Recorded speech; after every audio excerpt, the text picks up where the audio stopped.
అందరికీ నమస్కారం. ఈ వీడియోలో మనం వారాహి నవరాత్రులలో 6వ రోజు వారాహి అమ్మవారిని ఏ మంత్రంతో ఏ నామాలతో ధ్యానించాలి, ఏ నైవేద్యాన్ని సమర్పించాలి అనే విషయాల గురించి తెలుసుకుందాం. ఈ సంవత్సరం జూలై 11 గురువారం ఉదయం నుంచి మధ్యాహ్నం లోపల పంచచక్ర యోగినులను ప్రార్థించి పూజించాలి. వారాహీదేవి చిత్రపటం లేకపోతే లలితాదేవి చిత్రపటం ముందే పూజనాచరించవచ్చు.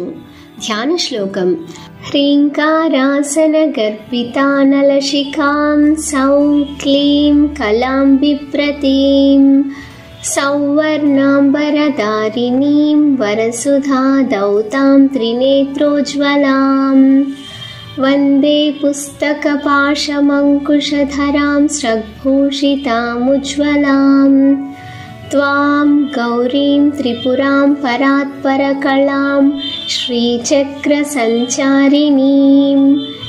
ఈ శ్లోకంతో ధ్యానించిన తర్వాత ఇప్పుడు నేను చెప్పబోయే నామాలను పఠిస్తూ ఆ జగన్మాతను ధ్యానించాలి. ఓం ప్రకటయోగిన్యై నమః, ఓం గుప్తయోగిన్యై నమః, ఓం సంప్రదాయయోగిన్యై నమః, ఓం రహస్యయోగిన్యై నమః, ఓం పరాపరరహస్యయోగిన్యై నమః, ఓం వారాహీదేవ్యై నమః, ఓం మహాశ్రీచక్రనగర సామ్రాజ్ఞై నమః. నమస్తే నమస్తే నమస్తే నమః. వారాహి అమ్మవారికి ఈ రోజున 4వ రోజున నివేదనైన హరిద్రాన్నమే ఈరోజు కూడా నివేదించాలి.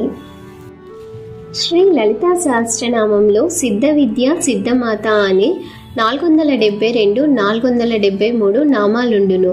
సకల సంకల్పములను వాంఛలను సిద్ధింపచేయు విద్య సిద్ధ విద్య. పవిత్ర మనస్సుతో శుచిగా భక్తితో చక్కని ఉచ్చారణతో సరియైన పద విభజనతో శ్రీ లలితా స్తోత్రాన్ని చదివితే చాలు. సంకల్పములను సిద్ధింపచేయు విద్య కనుక సిద్ధ విద్య అనబడుచున్నది. అలాగే సిద్ధులకు మాత సిద్ధమాత. సిద్ధులనగా అనిమాది సిద్ధులు. ఈ అనిమాది 8 సిద్ధులనే అష్టసిద్ధులు అంటారు. వీరు 1వ చక్రమైన త్రైలోక్య మోహన చక్రంలోని దేవతలు.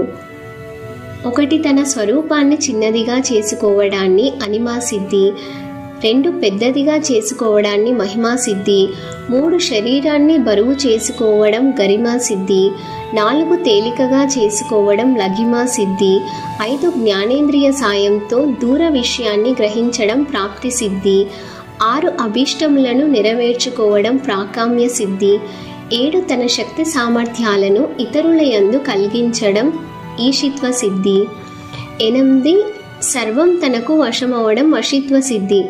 అలాగే స్వతహా సిద్ధులు జ్ఞాన సిద్ధులు కలవు.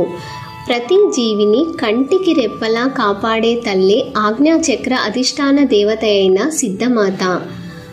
ఆ తల్లి ఆజ్ఞాచక్ర నివేదనమైన హరిద్రాన్నాన్నే 6వ రోజున వారాహి నివేదనగా నివేదించాలి. ఈ విధముగా వారాహి అమ్మవారిని భక్తి శ్రద్ధలతో పూజించి వారాహి అమ్మవారి అనుగ్రహాన్ని పొందండి.